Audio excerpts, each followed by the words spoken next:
I told y'all that Christina didn't even remember what happened. But hey, y'all, welcome back to another review of Life for Chester General Hospital, December 5th, 2024.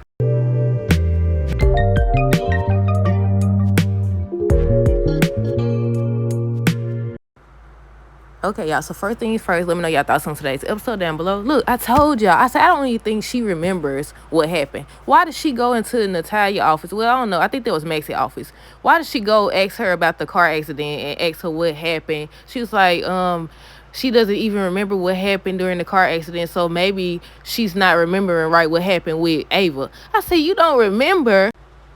Okay, y'all, so basically we're going to start with Sonny and Dante. Dante ended up visiting Sonny to talk about Lulu being awake, and he was basically saying he don't know how to be happy and grieve at the same time. He doesn't know how to support Danny and Scout while being excited for Rocco because, Lulu alive, but Sam's still dead. But Sonny ended up giving him good advice, telling him basically two things could be true at once. You could be happy that Lulu is awake, and you could still be sad about Sam being gone. Isaiah and Jordan. So basically, Isaiah was talking to Jordan about signing the contract so that he could work at General Hospital or whatever. And she tell him basically he needs to look over it, so she looks over it for him. By the end of their scene, he ends up asking her out, y'all. That's all that happened with them. Christina and Natalia. Now, this the part. So she went there. She was saying, she wanted to thank her because basically the same thing Sonny said, that she perjured herself or whatever. Then she started talking about some, she doesn't even know what really happened during the car accident or whatever. So she wanted to ask her what happened. And then she started to talk about how she doesn't think she not remembering right what happened in that hotel room. But yeah, I told y'all, she seemed like, to me, she doesn't even remember what happened. She don't even remember. But then at the same time, when they was actually having a trial, they showed her having a flashback. But Natalia just ended up encouraging her or reassuring her and everything. Then Christina started to talk about how she started to think of the baby as hers. Not only hers, but hers and Blaze's. Then Natalia gonna have the audacity to say, you know what, you may not believe it or whatever. What she said, believe it or not, I would have loved it. I said, how you would have loved having a grandchild if you didn't even want them together? People just say anything. TJ and Curtis. So basically, TJ ends up revealing that Molly moved out, that she packed all her things and she left. And I said, I thought they was just taking a break. I said, nah, she got up out of there so fast. Look, for a second, he realized that she left her notebook. And I was like, he gonna read it. He gonna see something. But he didn't. He didn't violate her privacy. He did not read it, y'all. And he actually ended up dropping it off at Alexis' place to Molly. And I said, that scene where she broke down and started crying, then Alexis came, hugged her or whatever. And then TJ, you can see he been upset. Or whatever. And I was like, yeah, I felt that. Alexis and Molly. So basically, Alexis was just trying to comfort Molly and let her know, I forgot something. I think TJ ends up telling Curtis that Molly has not fully grieved. She isn't grieving at all. And I agree. But they do say that people grieve differently. Everybody's grief is not the same or whatever.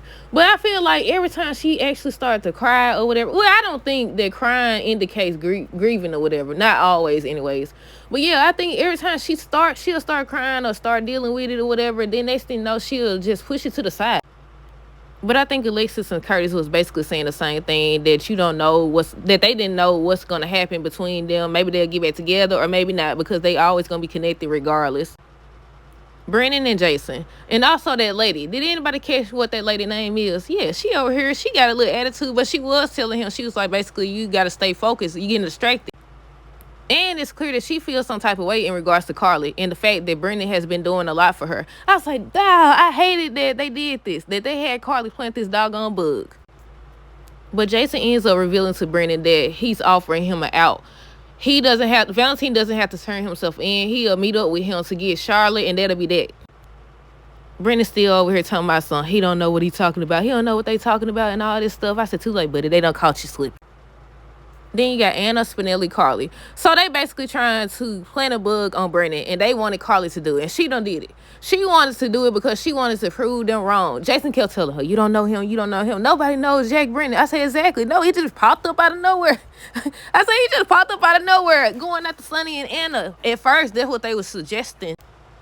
But that's what they was implying or whatever. So Carly went there and she was talking to him. She was like, she need to ask him something about her cousin or talk to him about her cousin. And he said he didn't know anything.